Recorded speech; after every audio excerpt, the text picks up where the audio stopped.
Good morning students. आप exercise देखो 13.1 का 10th question. A black and a red dice are rolled. एक black और एक डाइस, एक रेड डाइस को रोल किया। Find the conditional probability of obtaining a sum greater than 9। आपका जो सम है दोनों डाइस पे वो ग्रेटर देन 9 होना चाहिए, given that black dice resulted in a 5। क्या क्वेश्चन है कि भाई यहाँ पे मान लो ये दो डाई है, ठीक है, ये ब्लैक है ये रेड है, समझ में आया।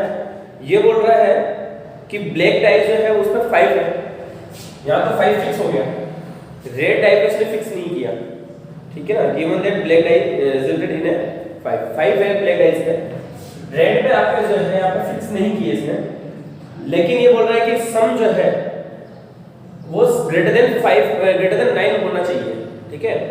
तो पहले तो यहाँ पर 5 आ जाए और यहाँ पे कितने भी नंबर आए, ऐसे कितने रिजल्ट होंगे आपके? 6 रिजल्ट होंगे, क्योंकि यहाँ पर 1 2 3 4 5 6 रिजल्ट आ सकते हैं इससे कि यहाँ पर 5 रहे और यहाँ पर कोई भी नंबर है, तो ऐसा तो 6 रिजल्ट हो गए। तो प्रोबेबिलिटी ऑफ एफ यहाँ पे देखो क्या हो गया, ई इवेंट को है the sum is greater than 9, okay। f है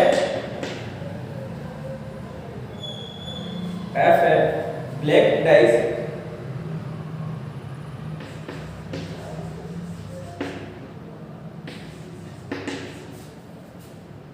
रिजल्ट है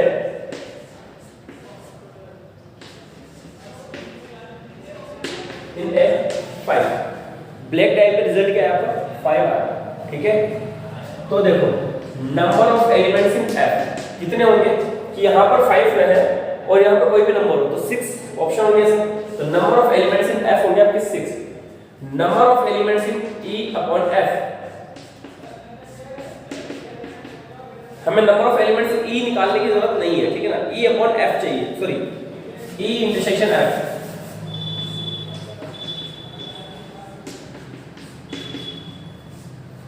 तो number of elements in E intersection F ऐसा कि आपके ग्रेटर देन 5 भी रहे और यहाँ ग्रेटर देन 9 भी रहे और यहाँ पर 5 रहे, ठीक है। कितने रिजल्ट होंगे ऐसे?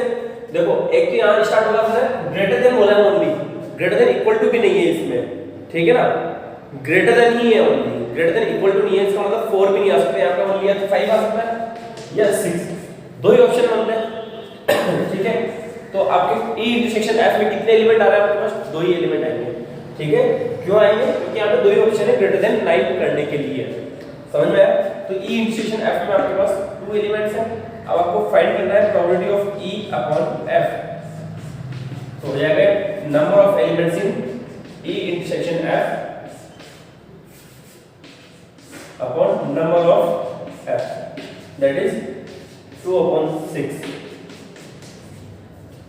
दैट्स योर आंसर, समझ में आया। 11th क्वेश्चन देखो, a fair die is rolled. एक डाई को रोल किया है। Consider events E equal to this, F equal to this, G equal to this. Find E upon F, F upon E. तो आप डायरेक्ट खुद ही निकाल सकते हो, ठीक है। आपको सिंपल जो है इंटरसेक्शन वगैरह निकालने हैं, आप आराम से खुद कैलकुलेट कर सकते हो। तो ये 11th वाला आप खुद करोगे। 12th, assume that each born child is equally likely to be a boy और ए गर्ल। एक बच्चा है तो वो इक्वली लाइकली है कि बॉय भी हो सकता है गर्ल भी हो सकता है। इक्वली लाइकली होने का मतलब हो गया दोनों की प्रोबेबिलिटी 1/2 1/2 होगी, ठीक है। In a family has 2 children, what is the conditional probability that both are girls given that the youngest is a girl, at least one is a girl. दो अलग-अलग बार आपको कैलकुलेट करना है। फर्स्ट में आपको गिवन है आपके इवेंट ई गिवन है कि both are girls. Event E क्या हो जाएगा आपका यहाँ पे? बोथ आर, देखो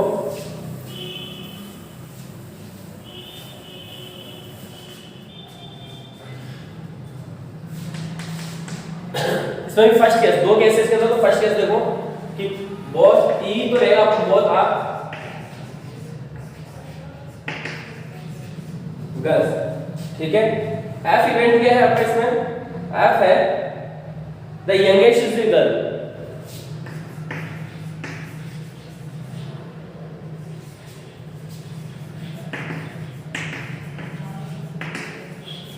ठीक है।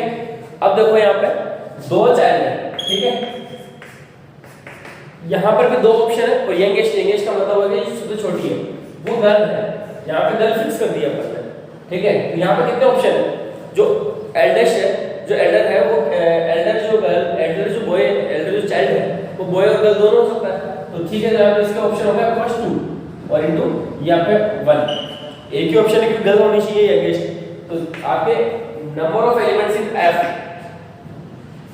वो आपके होंगे 2, ठीक है। ई इंटरसेक्शन एफ कि दोनों गर्ल्स भी हो और यंगेस्ट गर्ल हो, दोनों हो, ऐसा ऑप्शन कितने होंगे, ठीक है, इंटरसेक्शन यानी कि दोनों गर्ल हो, तो दोनों गर्ल होने का एक ही ऑप्शन है, ओनली सिंगल ऑप्शन है, तो ये सिंगल ऑप्शन इसका, तो ई अपॉन एफ की प्रोबेबिलिटी क्या हो जाएगी भाई,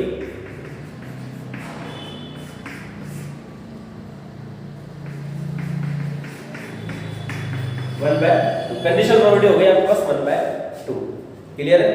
सेकंड इसका है at least one is a girl, at least एक गर्ल होनी चाहिए, ठीक है। तो आपका जो ये एफ तो सॉरी ई इवेंट तो वही रहेगा और ये आपका चेंज हो गया एफ सेकंड में,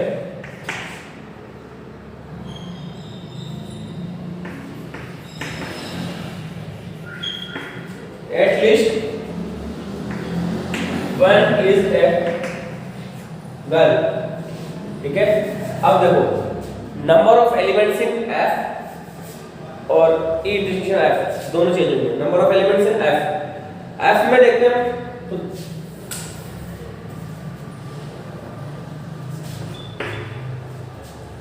क्या बोल रहा है आपका ये एफ इवेंट कि भाई आपका एटलीस्ट वन गर्ल होनी चाहिए, कम से कम एक गर्ल होनी चाहिए। तो यहाँ से या तो ये गर्ल हो, ये बॉय हो, या फिर ये बॉय हो और ये गर्ल हो, दो पेयर बन गया आपके पास, ठीक है। तो number of elements in F तो आपके वो दो ही होंगे। फिर आपका ये बोल रहा है नेक्स्ट कि ई इंटरसेक्शन एफ कि दोनों गर्ल हो, सॉरी एक और ऑप्शन बनेगा यहाँ पे एटलीस्ट वन इज गर्ल, तो दो भी गर्ल हो सकती है ना, दोनों गर्ल भी हो सकती है, एटलीस्ट है यहाँ पे, तो कम से कम एक होनी चाहिए, दोनों भी हो सकती है, तो ये 3 बनेंगे ऑप्शन यहाँ पे, ठीक है। तो यहाँ जो है number of elements in F जो होंगे वो 3 होंगे। अब बोल रहा है ये कि दोनों गर्ल हो, दोनों गर्ल का तो एक ही ऑप्शन है ओनली, तो ई इंटरसेक्शन एफ में तो एक ही एलिमेंट आएगा, ठीक है। तो यहाँ 1/3 आंसर हो जाएगा ये, क्लियर है। सेकंड का अब देखो इसमें ये सेकंड का आंसर हो गया, इसमें 12th के सेकंड का। 13 देखो, an instructor has a question bank consisting of 300 easy true false questions, 200 difficult true false questions, 500 easy multiple choice questions and 400 difficult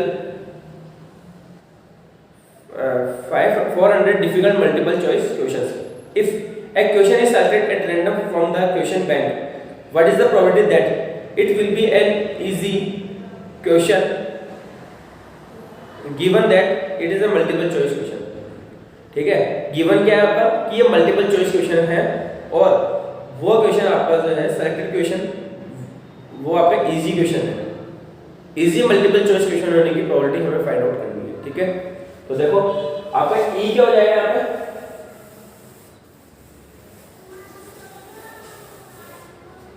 event E तो क्या है आपका यहाँ पे कि जो क्वेश्चन है वो इजी क्वेश्चन होना चाहिए, तो selected question is easy.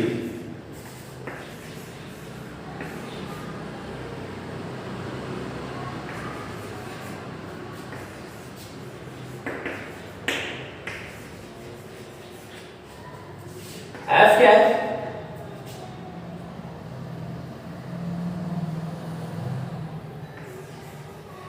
Question is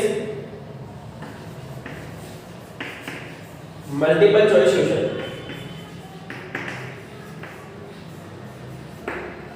ठीक है। जो क्वेश्चन हमने सेलेक्ट किया वो मल्टीपल चॉइस क्वेश्चन है, तो मल्टीपल चॉइस क्वेश्चन जो है वो कितने हैं आपके, नंबर ऑफ एलिमेंट्स कितने मल्टीपल चॉइस क्वेश्चन है।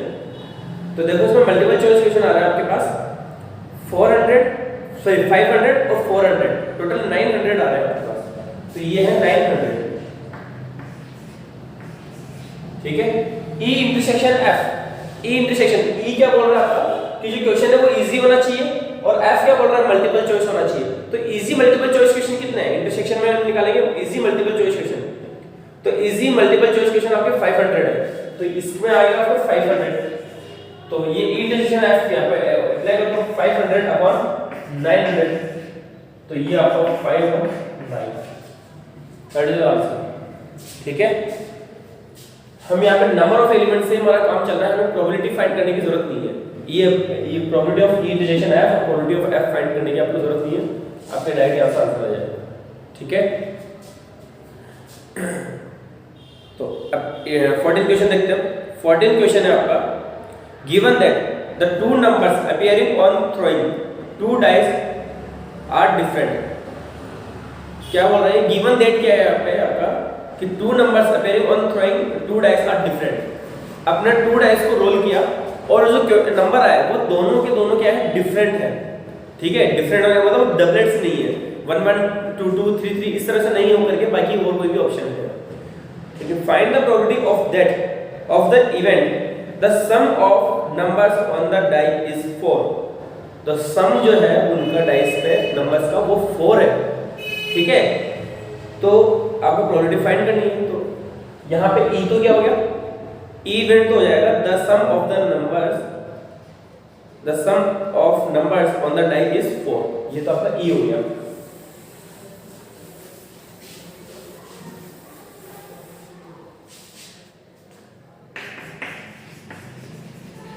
The sum of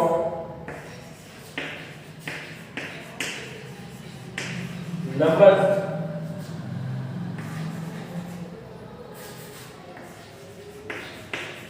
on the die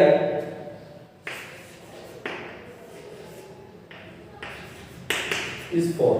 ये आपका इवेंट ई हो जाएगा। ठीक है, ये सब आप लेट कर रहे हो, लेट करना, let event E equal to this, F equal to this क्या हो जाएगा, एफ इक्वल टू हो जाएगा कि जो नंबर है गिवन दैट के बाद जो आता है वो आपका एफ होता है। ठीक है, कंडीशनल प्रोबेबिलिटी में ये पहचानने का तरीका है कि गिवन दैट के बाद जो आ रहा है वो आपका कंडीशनल प्रोबेबिलिटी, और फाइंड जिसकी प्रोबेबिलिटी आपको फाइंड करनी है वो इवेंट ई है, जिसकी प्रोबेबिलिटी फाइंड करनी है वो इवेंट ई है, और गिवन दैट जो है वो आपका एफ है। ठीक है, तो गिवन दैट है यहाँ पे two numbers appearing on throwing two dice are different, ये आपका एफ है। ठीक है, ये होगा नंबर ऑन डाइस आर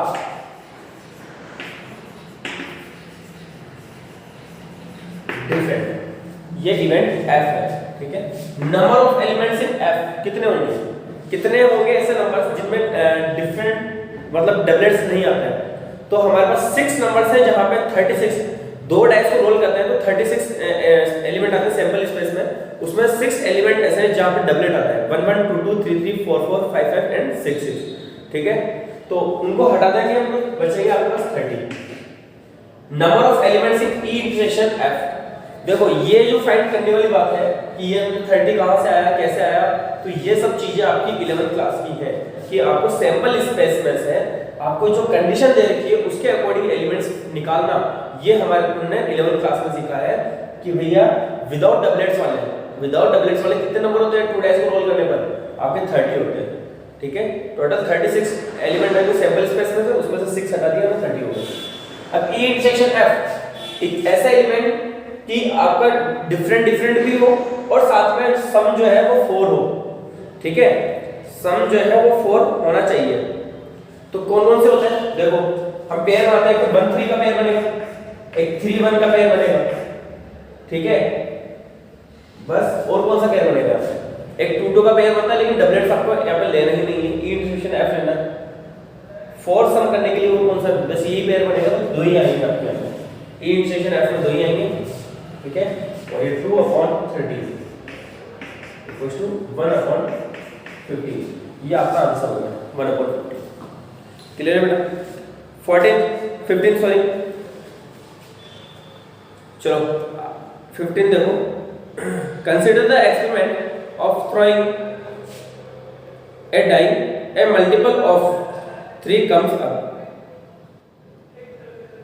आपने डाइस को रोल किया, डाई को रोल किया एक डाई को, तो 3 का मल्टीपल आ रहा है। ठीक है, throw the die again and if any other number comes, और अगर कोई दूसरा नंबर आता है, अगर 3 का मल्टीपल आता है तो हमने डाइस को वापस रोल किया, और अगर कोई दूसरा नंबर आता है तो टॉस, हमने एक कॉइन को टॉस किया। Find the conditional probability of the event the coin shows a tail. Coin जो है उस पर टेल है, given that at least one dice shows a 3। ठीक है, given that at least one dice shows a 3। तो ये आपका जो है इनफाइनाइट इवेंट वाला केस हो गया। ठीक है, इनफाइनाइट इवेंट वाला केस हो गया। तो देखो ई क्या आएगा आपका,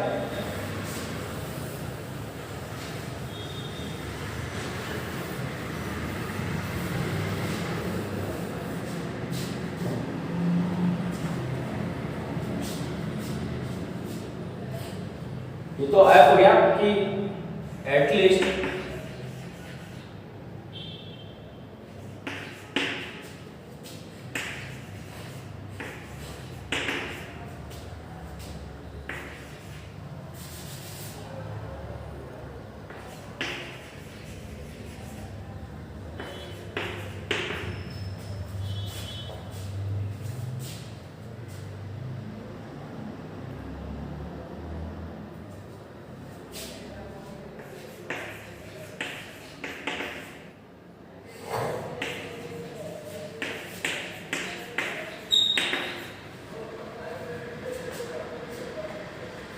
अब देखो यहाँ पे number of elements in F.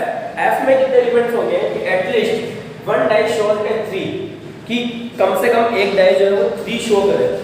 ठीक है, हमने डाइस को रोल किया तो 3 आने की प्रोबेबिलिटी जो है वो इनफाइनाइट है। ठीक है, यहाँ पे जाएगा इनफाइनाइट, क्योंकि इसका कोई एंड नहीं है ना। मल्टीपल ऑफ 3, डाई को रोल किया तो 3 आया सपोज, या 6 आया, फिर हम डाई को रोल करेंगे फिर 3 या 6 आया, फिर डाई को रोल करेंगे फिर 3 से 6 आया। तो ये यहाँ पर कोई इसका एंड नहीं है। तो इसलिए ये जो आपका है वो आपके होंगे इसमें इनफाइनाइट केस, कि कितने बार आएगा ऐसा, तो कितनी भी बार आ सकता है, क्योंकि हमने यहाँ पे एक्सपेरिमेंट को ब्रेक नहीं हो रही है। एक्सपेरिमेंट जो ब्रेक नहीं हो रहा, ब्रेक कब होगा, तो आपका जब तक 3 का मल्टीपल आता जाएगा तब तो ये ब्रेक होगा ही नहीं।